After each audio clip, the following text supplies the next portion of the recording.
ভগবান কৃষ্ণ বিষণ্ণ বদনে বললেন, নারদ মহা বিপদে পড়েছে। কৃষ্ণ ভক্তকে বিনাশ করব বলে দিয়েছে। আসলে সে পান খেয়ে চিত্রসেন গালব ঋষির গায়ে পিচ ফেলে দিয়েছে। সে বৃন্দাবন থেকে দ্বারকায় এসেছে আমাকে নালিশ জানানোর জন্য।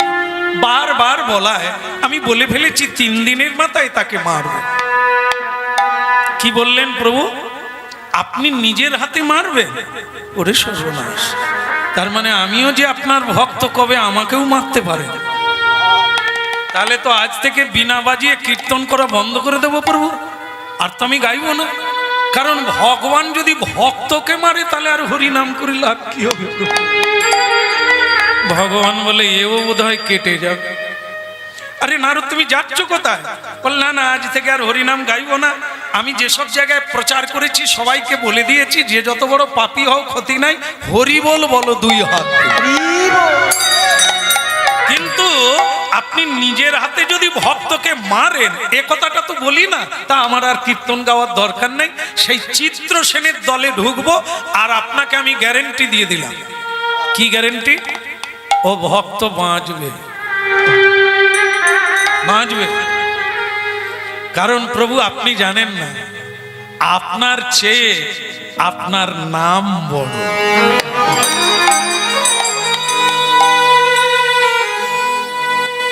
আপনি আর নাম এক, কিন্তু মহিমা আপনার চেয়ে নামের মহিমা বেশি।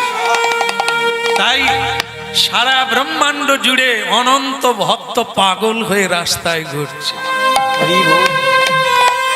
এই হরিনামের জন্য মানুষ সব কিছু ত্যাগ করে।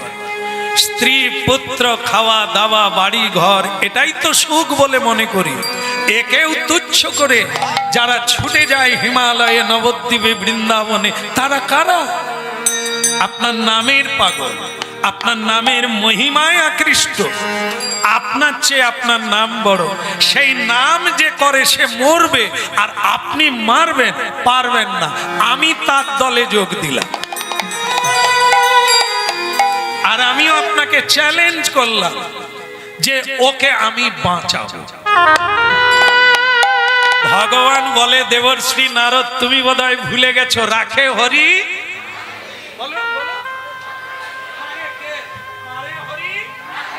একে বলু। নারদ বলে, প্রভু ওরা সবাই বলুক, আমি যেটা জানি সেটা কি? নামের চেয়েও আবার একজন বড় আছে। তুমি তো ভালোই খুঁটিয়ে খুঁটিয়ে বের করো। তা সে কে? বল, তার নাম হচ্ছে ভক্ত।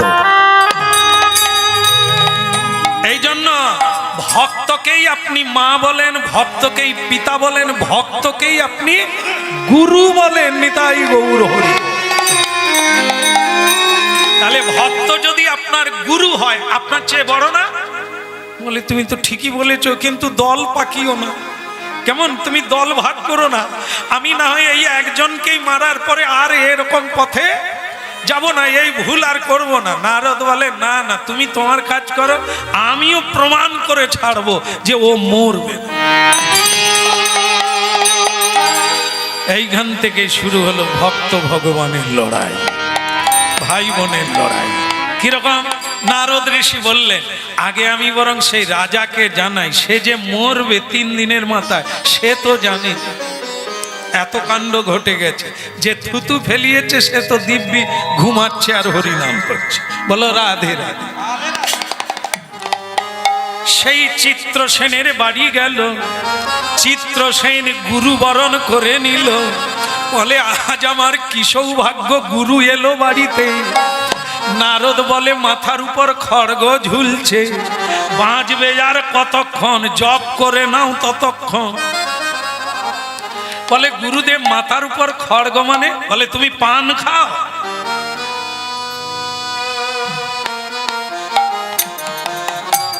মানে স্বয়ং গুরু জিজ্ঞাসা করেছে, তুমি পান খাও? সে কি লজ্জা পড়বে না? আগে বলবে, মাথা উঁচু করে বলবে, হ্যাঁ খাই। সে মাথা লজ্জা করে বলছে, গুরুদেব সব অভ্যাস ছেড়ে দিয়েছি, ওই একটা অভ্যাস ছাড়তে পারি না, সকাল হলেই ঘুম থেকে উঠেই পান খাই। এই শোনা, খাওয়া অপরাধ না, পান খাও, তুমি খাবে, কিন্তু পান খেয়ে লোকের গায়ে থুতু ফেলবে এটা ঠিক না। কেন গুরুদেব? আমি কারো গায়ে মানে সাংঘাতিক লোকের গায়ে ফেলে দিয়েছি। তুমি বৃন্দাবনে যমুনার জলে থুতু ফেলেছিলে নাকি? হ্যাঁ, যমুনার দিকে তো থুতু ফেলেছি, হতভাগা। এই তো হরিনাম কীর্তন করো, শাস্ত্র পড়ো না, সাধু সঙ্গ করো না, বুঝতে পারলে না যমুনাকে পুজো করতে হয়, তবে তাকে পা দিতে হয়। যমুনার জল মহাতীর্থ, যমুনাতে গোবিন্দ নামে স্নান করে, সেই জলে তুমি পা দেবে, সেই জলে তুমি থুতু ফেলবে, প্রস্রাব করবে, মলত্যাগ করবে, হতভাগা। দিলে দিলে তুমি একেবারে যমুনায় স্নানরত গালব ঋষির গায়ে থুতু দিয়ে দিলে। কি বলছেন আপনি? গালব ঋষি? হ্যাঁ, সেই সময় স্নান করছিল, আর তোমার এই পানের পিচ তার গায়ে গিয়ে পড়লো। তারপর আর কি? অভিশাপ দিলে তুমি বেঁচে যেতে, কিন্তু তিনি স্বয়ং দ্বারকায় গিয়ে দ্বারকাধীশ ভগবানকে নালিশ জানিয়ে দিন। সে কি? তারপর আমার প্রভু কি বললেন? প্রভু যেটা বললেন সেটাই তো ভয়ঙ্কর কথা। প্রভু বলে দিয়েছেন তাকে খুশি করার জন্য 3 দিনের মাথায় নিজের হাতে, স্বয়ং ভগবান নিজের হাতে তোমাকে বিনাশ করবে। এই কথাটা শুনে চিত্রসেন দমে গেল। তবে আর বেঁচে লাভ কি?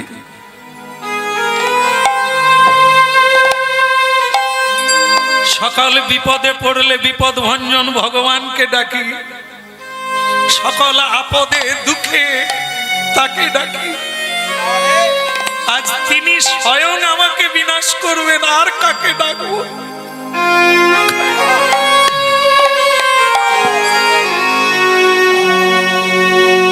একটা ঘটনা আছে, একবার সরজুতে রামচন্দ্র স্নান করতে যাবেন, ভগবান রামচন্দ্র।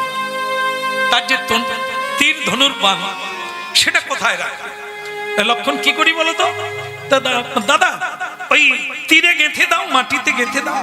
তা সেই তীরটাকে মাটিতে গেঁথে দিই। আবার স্নান হয়ে গেল, স্নান করে যখন উঠবে তীরটা তুলতে গিয়ে দেখে তাতে রক্ত। আরে লক্ষণ, কি ব্যাপার বলো তো? তীরটায় রক্ত লাগলো কেন? বলে দাদা তাহলে নিচে বোধহয় কেউ আছে। মাটি খুঁড়ে দেখে একটি কোলা ব্যাঙ। বেচারা সে তো ধুক ধুক করে কাঁদছে, রক্ত ঝরে যাচ্ছে। ভগবান রামচন্দ্র তাকে হাতে তুলে নিলেন। হ্যাঁ রে, তোকে যখন আমি তীরটা মারলাম তুই আমাকে ডাকতে পারলি না যে প্রভু আমি আছি, মারবেন না, মারবেন না, আমাকে কৃপা করো, বলতে পারিস না? বলে এতদিন তো ওইটাই বলে আসছিলাম। বলে তাহলে আজকে বলিসনি কেন? বলে যাকে ডাকবো সেই তো মারতিছে, অন্য কেউ মারলে আমি আপনাকে ডাকতাম, আপনি যখন মারবেন আমি আর কাকে ডাকবো? ভগবান রামচন্দ্র তখন তার গায়ে হাত বুলিয়ে দিলেন, যাক তোর এই ব্যথা আর থাকবে না। তো সেই ভগবানের গায়ের হাতের ছাপ আজও সেই ব্যাঙের গায়ে আছে। এটা বলছেন, আপনারাও দেখবেন। তাহলে দেখেন, এই যে ভগবান যাকে মারবে সে আর কাকে ডাকে? চিত্রসেন কাঁদছে। গুরুজি নারদজি বলে দিল কাঁদলে কোনোদিন সুরাহা হয় না, সুরাহা খুঁজতে হবে, উপায় বের করতে হবে। চলো, আমার কথা যদি শোনো, আমি গ্যারেন্টি দিয়ে এসেছি তুমি বাঁচবে। কি বলেন আপনি? ভগবান স্বয়ং মারবে আর আপনি আমাকে বাঁচাবেন? পারে, গুরুই পারে, দ্বিতীয় ব্যক্তি পারে না। গুরুই কেবল বাঁচাতে পারে, কারণ ভগবান ওই একজনকেই ভয় করে, গুরুকে। ভগবান গুরুকে মান্য করে। তা আমি যদি তোমাকে বলি তুমি যা করবে তুমি বেঁচে যাবে, তো বলুন গুরুদেব আমি কি করব? শ্বাসে প্রশ্বাসে আগমে নিগমে, এই পরশুদিন তোমার মৃত্যু, তুমি এই 3 দিন অহর্নিশি পলে পলে হরি নাম করবে, হরি নামের ফাঁক পেলেই ভগবান। ও মন গুরু ভজরে ওরে সোনার চাঁদ, দিল দরিয়ায় উঠলে তুফান কে দেবে আসান, মন গুরু ভজরে।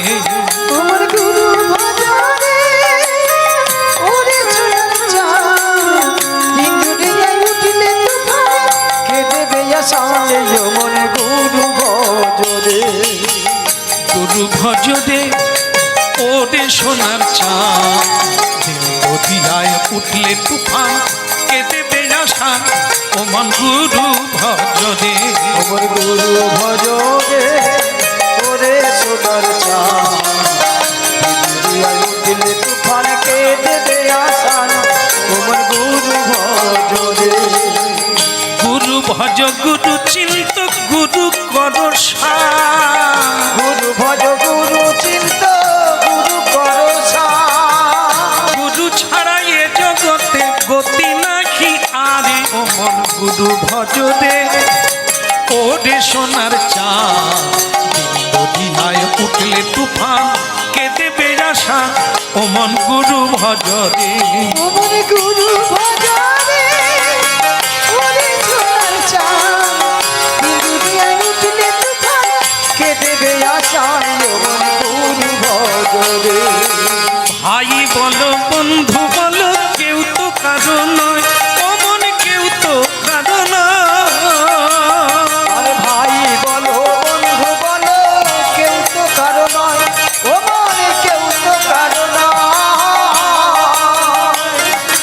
দু চার দিনের আসা যাওয়া দু চার দিনে আসা যাওয়া পথের পরিচয় মন গুরু ভজরে ওরে সোনার চাঁদ নদিয়ায় উঠলে তুফান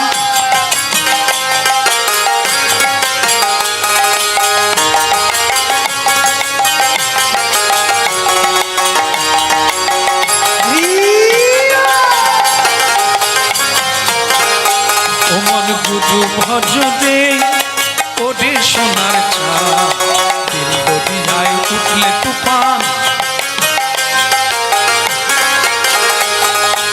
এই দদিয়ার মাঝে তুমি খেলছো কত খেলা ও মন খেলছো কত খেলা এই দরিয়ার মাঝে তুমি খেলছো কত খেলা ও মনে খেলছো কত খেলা পিছন ফিরে চেয়ে দেখো পিছন ফিরে চেয়ে দেখো বহে গেল বেলা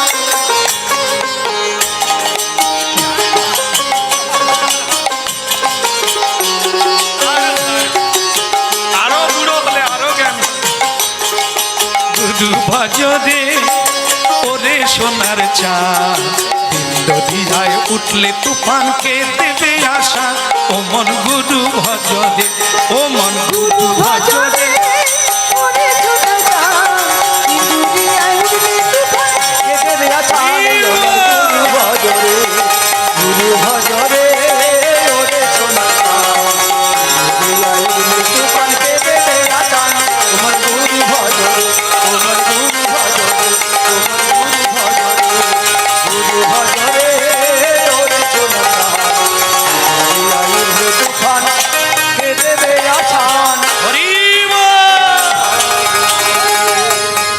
কান টানলে হ্যাঁ ধূপ জ্বালাবেন না বাবা গলায় ঢুকে যায় হ্যাঁ শেষকালে হবে হ্যাঁ তাই তো হয়ে গেল কেমন তাহলে কি কান টানলে আচ্ছা আপনারা যে এই তত্ত্বটা জানেন কি আপনার টানাটানি করেন নাকি তত্ত্বের দিকে কি বলছেন কান হচ্ছে ভক্ত আর মাথা হচ্ছে ভগবান ভক্তকে ধরলে ভগবানকে এমনিতেই পাওয়া যায় এই জন্য তত্ত্বটা হচ্ছে কান টানলে মাথা আসবে নারদ ঋষি ঠিক করলো এমন একজনকে ধরবো যার দ্বারা ভগবানের সঙ্গে লড়াই লাগিয়ে দেয় সে হলো ভগ্নী সুভদ্রা কার পত্নী বিষ্ণুবাবুর এই যে সুভদ্রার স্বামীর নাম বিষ্ণুবাবু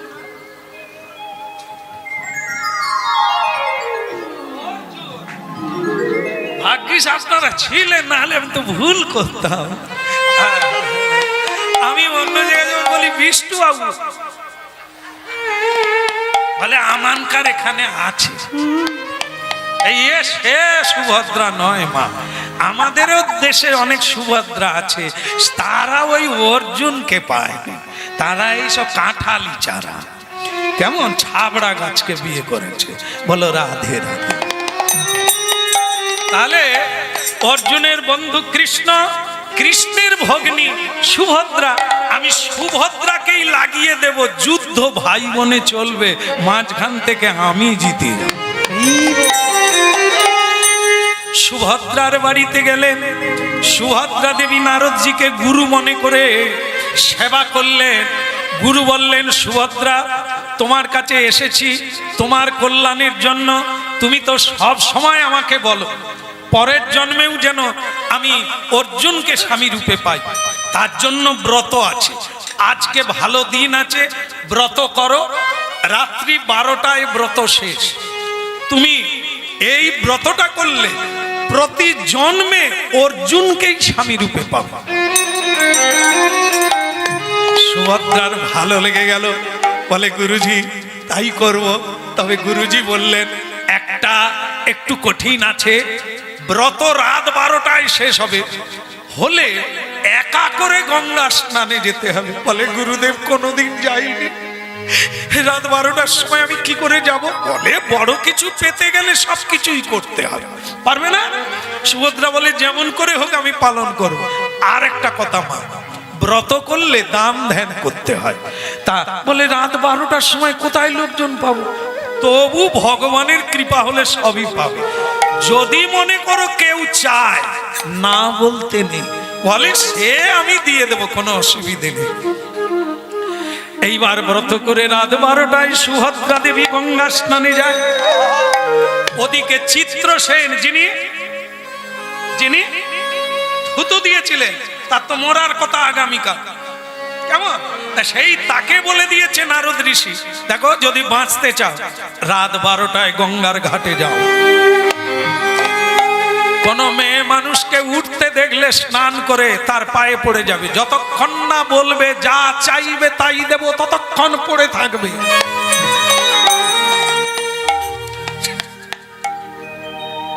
একেও 12টায়। এই রকম গুরু না হলে আমরা তো সব বেগার হয়ে যাব।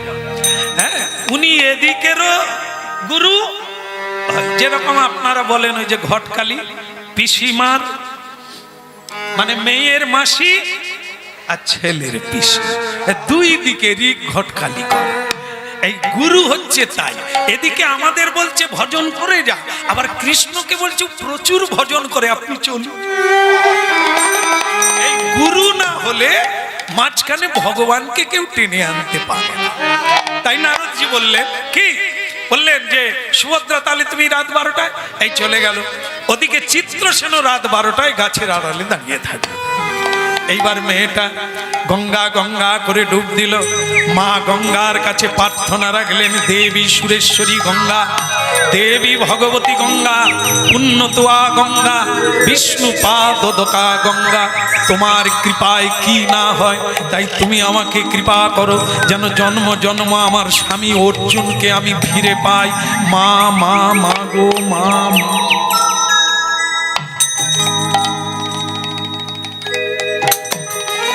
উঠতে যাবে, আর যাকে বলা আছে তার নাম কি, চিত্রসেন, দুম করে পড়ে গেছে। এই রাত 12টায় যে মেয়েটা জীবনের রাস্তায় বেরোয়নি, রাজরানী, আজ তাকে ব্রতের জন্য এই রাত 12টায় শিশি করছে, শ্রীগাল ডাকছে, মাঝে মাঝে পেঁচাও ডাকছে, তার ভিতরে আবার দুম করে পায়ে কেউ পড়ে গেলে তার অবস্থা কি? সে গঙ্গায় পড়ে অবস্থা, আর সে তো পা চেপে ধরে আছে। তাকে গুরু এমন বলছে, পড়বি তো উঠবি না, উঠবি তো আর কিছুই পাবি। আমরা যেমন কাউকে প্রণাম করি, দাদা ভালো আছো, সে বর না দিতে দিতে আবার অন্য লোকের পায়ে চলে গেছে। আবার অনেকে প্রণাম কর, গুরুজি থাকার ইচ্ছে ছিল বড়, যে সব মাটি ফেলে আমি আসি। গুরুদেব যে তাকে আশীর্বাদ দিবে, সে চোখ খুলে দেখে শিষ্য নাই। এই জন্য আমরা শুধু পড়ি আর উঠি, লাভ আর কিছু হয় না। কিন্তু গুরুজি বলেছে না নিয়ে উঠবি কেন, যে গাছ নাড়াবি দু একটা ফল পড়ুক তবে তো গাছ পড়িল চরণ তলে রে, পড়িল চরণ তলে, পড়িল চরণ তলে রে, পড়িল চরণ তলে। গুরু আমাদের কৃপা কর বলে পড়িল চরণ তলে। গুরু আমার কৃপা করো বলে পড়িল চরণ তলে। কে আপনি? কি করছেন আপনি? আমার পায়ে ধরে টানাটানি করছেন। আমি মেয়ে মানুষ, সামান্য একটি নারী, আপনি তো আমার বাবার মতো, আপনি আমার পায়ে ধরলেন কেন? বলে মা আগে বলো আমি যা চাইবো তুমি তাই দেবে। তা বেশ তো, আপনি যা চাইবেন আমি তাই দেব, দয়া করে পাটা ছেড়ে দেন। তবে মা তুমি প্রতিজ্ঞা করো আমি যা চাইবো তাই দেবে, 3 বার বলো দেব দেব দেব। মা বললো আমি তো জীবনে মিথ্যে বলি না, যাকে যা বলি তাই করি। আচ্ছা ঠিক আছে, দেব দেব দেব, এবার উঠুন তো। চিত্রসেন উঠে বললেন মা আপনি যখন দেবেন বলেছেন আর আমার কোনো ভয় নাই, বলুন কি চান? কালকে মরে যাব। মরে যাবেন আপনি? এই এখন আপনার আয়ুকাল অনেক, এই মাত্র বয়স, তরতাজা দেহ, আপনি মরে যাবেন? সে আর বলবেন না, অনেক জটিল কেস, আগামীকাল মরে যাব। আপনি তো আমাকে কিছু দেবেন বললেন, বলুন কি চান? বাঁচতে চাই। বাঁচতে চান? তা আমি কি করব? যিনি আমাকে মারবে আপনি ওনার সঙ্গে যুদ্ধ করে ওনাকে হারিয়ে দেন। কিন্তু আমি যে মেয়ে মানুষ তা তো জানি, কিন্তু আপনি তো দেবেন বললেন, না হলে আপনার ব্রত পূর্ণ হবে না। আরে বাবা তাই তো, আমি স্বামীকে পেতে চাই, সে যে কোনো মূল্যে। বেশ বলো কে মারবে? তাকে আমি রাতেই গিয়ে ধরে আনবো। কে মারবে? কৃষ্ণ, আর ইনি রাতেই গিয়ে তাকে ধরে আনবে। আসলে সেটা এখনো নাম শুনেনি। কি বারবার বলছে তার নাম বলো, কে মারবে? বলে তার নাম কৃষ্ণ। ও আচ্ছা, কি নাম বললে? নাকি কৃষ্ণ? ওরে বাবা রে, কোন কৃষ্ণ? যিনি দ্বারকায় বসুদেব পুত্র? বলে হ্যাঁ উনি। বলে উনি তো আমার দাদা, উনি আমার গুরু, উনি আমার ভগবান, উনি আমার সব। মাথা তুলে কোনোদিন কথা বলি না। হে তুমি কি বিপদ বাঁধিয়ে দিলে? তোমার গুরুকে? বলে আমার গুরু দেবর্ষি নারদ। তোমারও গুরু নারদ? কেন মা তোমার? বলে আমারও গুরু নারদ। তা তোমাকে এখানে কে পাঠিয়েছে? বলে আমার গুরুদেব। বলে আমাকেও তো তোমাকে রাত 12টায় বলছে? বলে হ্যাঁ। তাহলে সব তেনারই কাজ। নারায়ণ। এই তো গুরুজি, প্রণাম গুরুজি। তো গুরুজি তখন বলছে সুভদ্রা তোমার সব ঠিকঠাক হয়ে গেছে, বরপ্রাপ্ত হয়ে গেছো, তোমার ব্রত পূর্ণ। বলে আপনার মতো গুরু থাকলে হবে না, 12টায় সকলকেই পাঠিয়েছ। বলে কি হয়েছে কি? বলে আপনি এনাকেও 12টায় পাঠিয়েছেন। বলে পাঠাও না, তুই বললি না দান করলে কাকে দান করব? তা আমি লোক যদি না পাঠাই তুই কাকে দান করব? বলে তা বলে আপনি জানেন ইনি কি বিপদে পড়ে আছেন? এনাকে আমার দাদা কৃষ্ণ মারবেন আগামীকাল। বলে ও তো আমার জানা। তা তুমি কি বলেছো? বলে আমি বলে ফেলেছি বাঁচাবো। ও তুমি বলে ফেলেছো? এটা কি ঠিক করেছো মা? ব্যাপার হচ্ছে কি, দাদা বড় না স্বামী বড়? বলো। হ্যাঁ, এই জন্য আপনাদের কপাল খারাপ। স্বামী বড়, স্বামী যদি টুক করে চলে যায় ওই দাদাই তো আবার বিয়ে দেবে।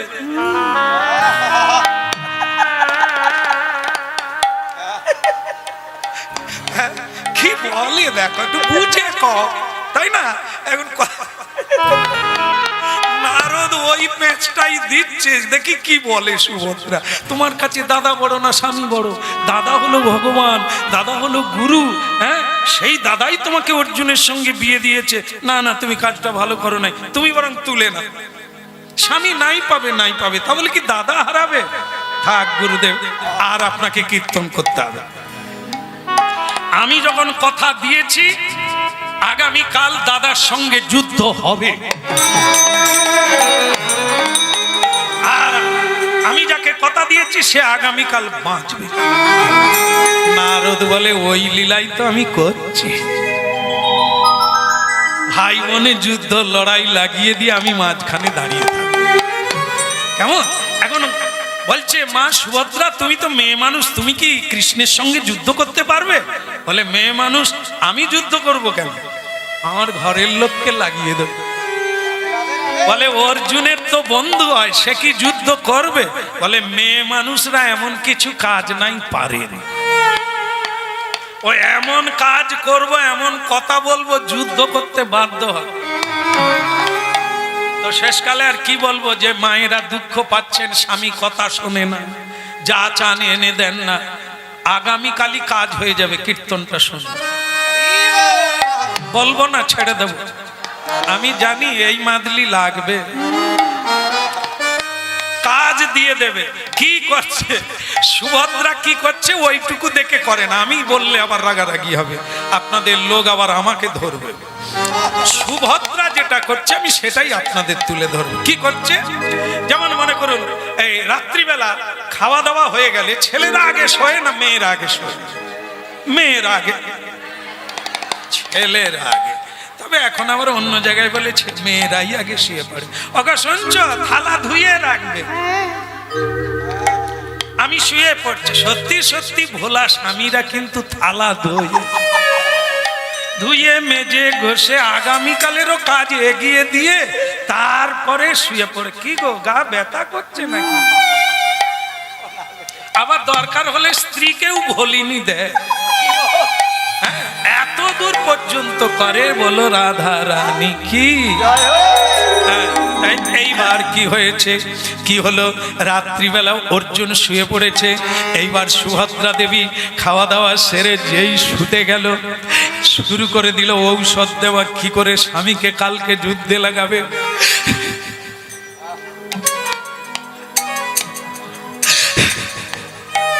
যেটা আপনারা করেন, স্বামী সেবা তো করেন, প্রতিদিন করেন না? যাক, ওরে বাবরে, মানে তোমার ঘরে করেনি বলে কারো ঘরে করেনি, নিজেকে দিয়েই মনে করে কারো ঘরে করেনি।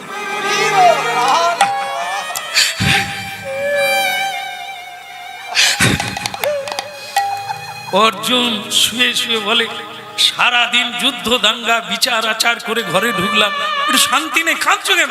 কে কি বলেছে বলো, কে কি বলেছে বলো, কি হয়েছে, আমাকে কিছু করতে হবে?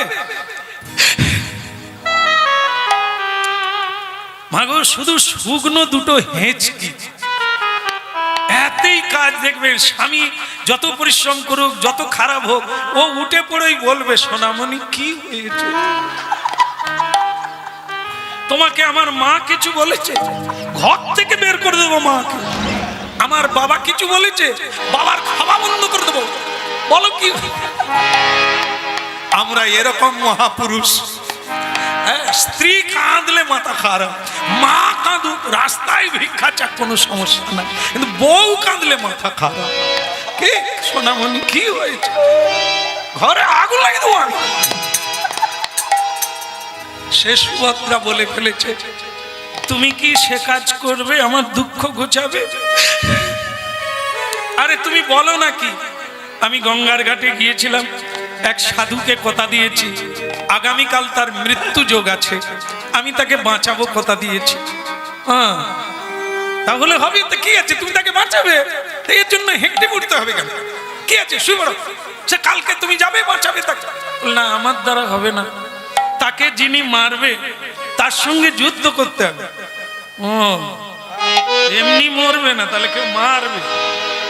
হ্যাঁ, তা আমিও তো তোমাকে আবার কথা দিয়ে ফেললাম যে তুমি যা বলবে তাই করবে। তা সে কে, লোকটার নাম বলো দেখি, রাতের মধ্যেই তাকে খতম করে দিই। লোকটার কি দুর্দশা বলুন তো, আমাদের ঘুম কেড়ে নিল, শান্তি কেড়ে নিল। নাম বলো।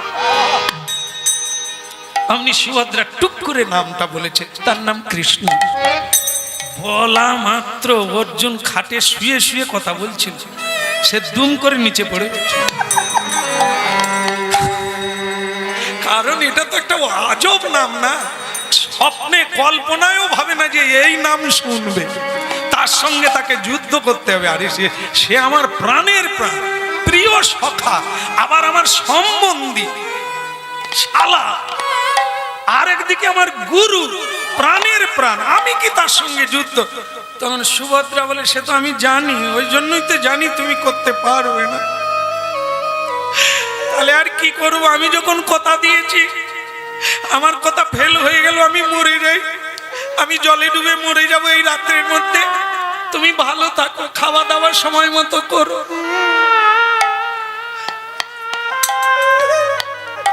মশারি টাঙিয়ে শোবে না, পাশতে নেবে, মশারি পাশতে নেবে, রাত জাগরণ করো না।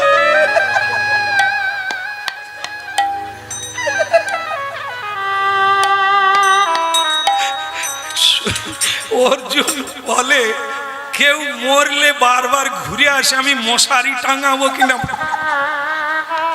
তার মানে সে শুনতে চাইছে আর যেতে হবে নি ঘুরে। তাই জন্য অর্জুন বলছে, এই যে মশারি তুমি টাঙাবে, তোমাকে আর মরতে হবে। বলে তাহলে আর কি, আগামীকাল যুদ্ধ হবে। কথার খিলাফ হলে আর অস্ত্র চালাতে পারবো না। দেখুন কত বড় কথা। জীবনে যদি মিথ্যে বলি, মন্ত্রভূত হবে না, মন্ত্র আর প্রাণ পাবে না, আমাদের মন্ত্র উচ্চারণ হবে না, সঠিকভাবে প্রাণ আসবে না। এই জন্য বাককে সত্য করতে হবে, মনকে সত্যে আনতে হবে, ভাবকে সত্য পথে চালিত করতে হবে, তবে মন্ত্রের জপে মন্ত্র সিদ্ধ হয়ে যাবে। বল রে বল রে হরি বল রে, একবার বল রে বল রে হরি, হরি বল রে, হরি বল রে, একবার হরি বল রে, হরি বল রে, বল রে বল রে হরি বল রে, হরি বল রে, হরি বল, হরি বল, হরি বল ভাই, নাম ছাড়া কলিকালে আর গতি নাই। হরি বল, হরি বল, হরি বল ভাই, নাম ছাড়া কলিকালে আর গতি নাই। বল রে বল রে হরি বল রে, বল রে বল রে হরি বল রে, হরি বল রে, হরি বল রে, বল রে হরি বল রে, হরি বল রে, হরি বল রে। আহা হরি বল রে, হরি বল রে, ভাই বনে লাগলো লড়াই, দেখো রে সবাই, হরি বলে লাগলো লড়াই, দেখো রে সবাই। ভাই বনে লাগলো লড়াই, দেখো রে সবাই। ওই না ভাই বোনে লাগলো লড়াই, দেখো রে সবাই। ভাই বোনে লাগলো লড়াই, হরি বল। দেখো রে সবাই।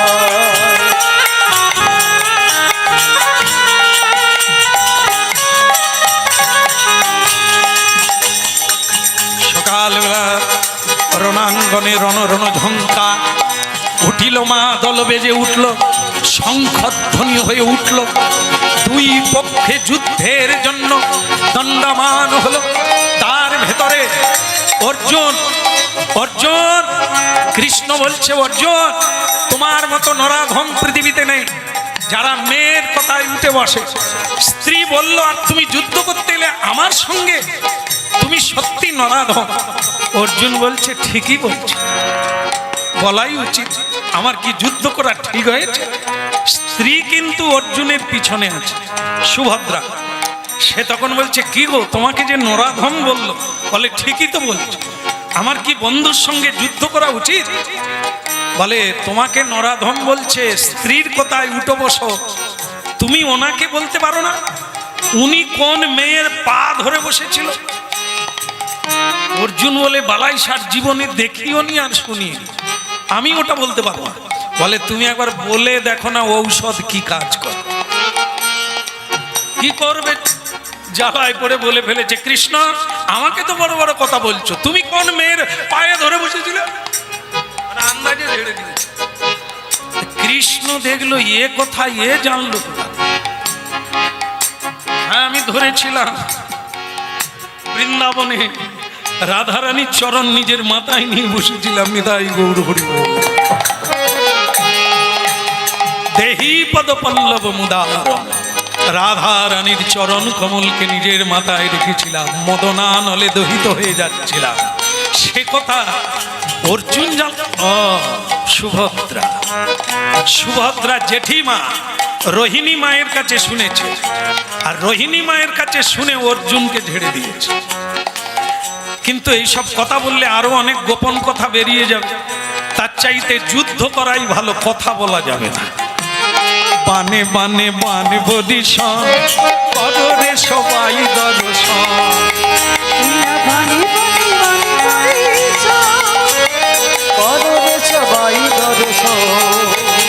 আজ বানে বানে বানে বদিশন কররে সবাই দর্শন।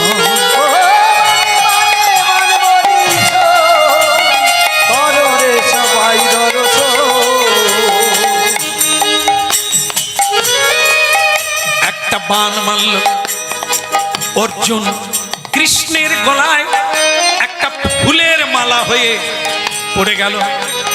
কৃষ্ণ তখন বলে, স্ত্রীর চাপে পড়ে যুদ্ধ করছে বটে, শিষ্য আমার ঠিকই আছে।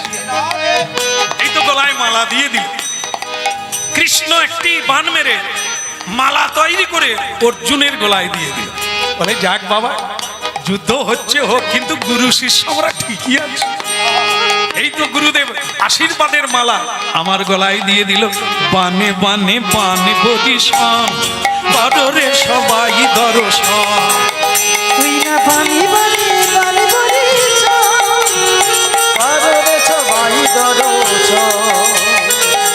চতুর্মুখী ব্রহ্মা বিশ্বপিতা, যিনি পিতামহ ব্রহ্মা, সৃষ্টিকর্তা ব্রহ্মা, পদ্মজনী ব্রহ্মা, নারদ ঋষির পিতা ব্রহ্মা, মানস পিতা, সেই পিতা ব্রহ্মা যুদ্ধের মাঝখানে এসে বললেন, হে ভগবান, এ আপনি কি করছেন? কেউ আর হরিনাম গাইবে না, কেউ আর পুজো পাঠ করবে না, গুরু শিষ্য ভক্ত ভগবান যুদ্ধ করছে, বলে আমি কি করব? আমি কথা দিয়েছিলাম 3 দিনের মাথায় মারবো। সেখানে কেন সুভদ্রা যুদ্ধ করতে আসবে অর্জুনকে নিয়ে? অর্জুনকেই বলো, ও কেন যুদ্ধ করবে? অর্জুন তুমি বা গুরুর সঙ্গে যুদ্ধ করছো, বলে আমি কি করবো? আমার স্ত্রীকে কথা দিয়েছি, কথার খিলাপ তো করতে পারবো না, তাই আমি যুদ্ধ। সুভদ্রা তুমি বা স্বামীকে যুদ্ধে লাগে, বলে আমি কি করবো? আমি যে কথা দিয়েছি তাকে বাঁচাবো। সব কথার পেঁচে পড়ে গেছে, কি আর করা যাবে? ব্রহ্মা তখন বলছে, কৃষ্ণ তুমি বরং ছেড়ে দাও, তুমি তো মারবে, তুমি ছেড়ে দিলে কি হয়? তুমি ভগবান, সব পারো, তোমার তাহলে নাম মহিমা আরো বেড়ে যাবে। কৃষ্ণ বলে, ওই লোভটা তো আমার আছে, আমি কি চাই ভক্ত মরে যাক? তুমি যখন বলছো ব্রহ্মা, আমার যা হয় তাই হবে, বেঁচে যাক। ভগবান ছেড়ে দিলে কি হবে? যার গায়ে পানের পিচ দিয়েছিল সে তো ওই পাশেই আছে। সে বলে, গোবিন্দ আমি মরিনি, আমি অপেক্ষায় আছি কবে চিত্রসেন মরবে, তুমি মারবে। তুমি ছেড়ে দিলে, এই তুমি পূর্ণ ব্রহ্ম সনাতন, বাক্যের মূল্য নাই। তখন বলছে, দেখো আমি কি করব, আমাকে ব্রহ্মাজি বললে। ব্রহ্মাজি তখন বলছে, কৃষ্ণ আরে বাবা, আগেও তো তুমি কথা রাখোনি। বলে, কবে আমি কথা রাখিনি? বলে, কেন বৃন্দাবনে রাধারানীর কুঞ্জে যাওয়ার কথা ছিল, তুমি চন্দ্রাবলীর কুঞ্জে যাও না ঠাকুর? ভগবান বলে, সে একবার ভুল হয়েছিল। বলে, আরেকবার যে তুমি যুদ্ধে, কুরুক্ষেত্রের যুদ্ধে অস্ত্র ধরবে না, তা তুমি ভীষ্মদেবের বিরুদ্ধে রথচক্র তুলে ধরো না? বলে, ওটাও একটা ভুল হয়েছিল। ব্রহ্মা বলে, ওই জন্য তো আমি খাতা দেখে এলাম, আরো একটা ভুল করে দিলে ক্ষতি। কৃষ্ণ বলে, তবে বেঁচে যা। আর সুভদ্রাকে বলছে কৃষ্ণ, সুভদ্রা এ আমার কাজ নয়। তুমি ওই গালব ঋষির পায়ে পড়ে যদি আদায় করতে পারো তার জীবন, তাহলে বেঁচে যাবে। সুভদ্রা চালাক, দাদার কথা বুঝতে পেরে গেছে যে নির্ঘাত কাজ হবে, তাই একবারে গালব ঋষির পায়ে পড়ে গেছে। কে রে? আমি সুভদ্রা, কৃপা করুন, কি বর চাস? আমি মেয়েরা পায়ে ধরলে কষ্ট পাই, আমি সবাইকে মা বলে উচ্চারণ করি। তা তুই পড়লি কেন আমার পায়ে মা? কি চাস বল? বলে আজকে যার মরার কথা সে যেন বেঁচে যায়। এই কথাটা তোমায় কে শিখিয়েছে? দাদা। আমি জানি এটা তোমার কথা না। তা তোমার দাদা যখন এত জানে, তোমার দাদাকে জানিয়ে দাও, যত কৃষ্ণ ভক্ত তৈরি করবে কেউ যেন কাউকে লাথি না মারে, মারিয়ে না চলে যায়, অপমান না করে, থুতু যেন কারো গায়ে না। ভগবান কৃষ্ণ ওই রকম এড়িয়ে এড়িয়ে কথা বলছে, কাছেই আছে, সরাসরি বলে। বলছে সুভদ্রা, ওনাকে জানিয়ে দাও কলিকালে আমি গৌরাঙ্গ হয়ে ফাল্গুন মাসে অবতীর্ণ। কিভাবে ভক্ত হতে হবে, আপনি আচরি ধর্ম সবাইকে আমি শিখাই। এখন ওনাকে বাঁচতে দাও। কি এখন ভক্তমণ্ডলী মায়েরা, তাহলে সে বেঁচে গেল। কে হারলো, কে জিতলো লড়াইয়ে? ভক্ত জিতলো না ভগবান জিতলো? চিরকাল ভগবান হেরে যায়, ভক্তদেরকেই বড় করে তোলে। তাই ভগবান কলঙ্ক নেয়, ভগবান দোষ নেয়, কিন্তু তার ভক্তকে কোনোদিন দোষী করে না। ভক্তবাঞ্ছা কল্পতরু। তাই মৃত্যু থেকে পর্যন্ত ফিরিয়ে দিলেন আরেকটা তত্ত্ব, সেটাকে গুরু। হরিনা ভক্ত ভগবানের চেয়ে বড়, ভগবান সম্মান দেয়। সবার মঙ্গল কামনা করি। আর যারা করালেন আজকে এই গ্রামবাসীগণ আর শান্তি সংঘ, তাদের জয় জয় দিয়ে আজকে সমাপ্তি রাখলাম। আবার যদি কোনোদিন মহাপ্রভু টেনে আনে, কেমন? বাতাসা হরিণুর রয়েছে, আপনারা গ্রহণ করবেন। সবার মঙ্গল কামনা করি। ভক্ত ভগবানের দোহারে মিলন মাধুরী, ভক্ত ভগবানের দোহারে মিলন মাধুরী। চাঁদ বদনে সবাই মিলে বল গৌর হরি, চাঁদ বদনে সবাই মিলে বল গৌর হরি। চাঁদ বদনে সবাই মিলে বল গৌর হরি। আরে চাঁদ বদনে সবাই মিলে বল গৌর হরি। শ্রীকৃষ্ণ চৈতন্য প্রভু দাসের অনুদান, শ্রীকৃষ্ণ চৈতন্য প্রভু দাসের অনুদান। ওই সেবায় অভিলাষ চাহে নরোত্তম দাস। ওই দাসের